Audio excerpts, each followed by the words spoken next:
ঝালকাঠির কাঠালিয়ায় চতুর্থ শ্রেণীর শিক্ষার্থীদের মেধা বিকাশের লক্ষ্যে আমরা নতুনে বিশ্বাস করি আণবিক সংগঠনের বৃত্তি পরীক্ষা অনুষ্ঠিত হয়েছে। আজ সোমবার সকালে আণবিক সংগঠনের উদ্যোগে কাঠালিয়ার ৫১ নং কচুয়া বোর্ড সরকারি প্রাথমিক বিদ্যালয়ে এ পরীক্ষা অনুষ্ঠিত হয়। এতে ষোলজালিয়া ইউনিয়নের ৬টি শিক্ষা প্রতিষ্ঠানের শতাধিক শিক্ষার্থী অংশ নেয়। আণবিক সংগঠনের সদস্য মোহাম্মদ রফিকুল ইসলাম সোহাগ জানান, বৃত্তি পরীক্ষার সকল খরচ আমাদের ব্যক্তিগত সংগঠনের। আমরা এবছর শুরু করেছি, আগামীতে আরো বড়ভাবে করার চিন্তা আছে। তিনি আরো জানান, মোট ৪টি বিষয়ে ১০০ নম্বরের পরীক্ষা হবে। এতে ১০০ মার্কের পরীক্ষায় মেধাবীদের বাছাই করে সনদ, নগদ টাকা ও শিক্ষা সামগ্রী দেওয়া হবে। আণবিক সংগঠনের এই উদ্যোগকে স্বাগত জানিয়েছেন শিক্ষার্থী, শিক্ষক ও অভিভাবকরা। Desk report, news Times.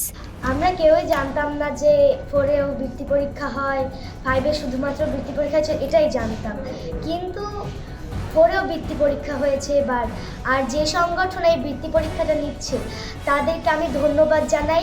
এরকম যদি প্রতি বছরই এরকম বৃত্তি পরীক্ষা নেয় তাহলে আমরা বুঝবো, সবাই শিখবে, আমাদের আগ্রহ আরও বাড়বে।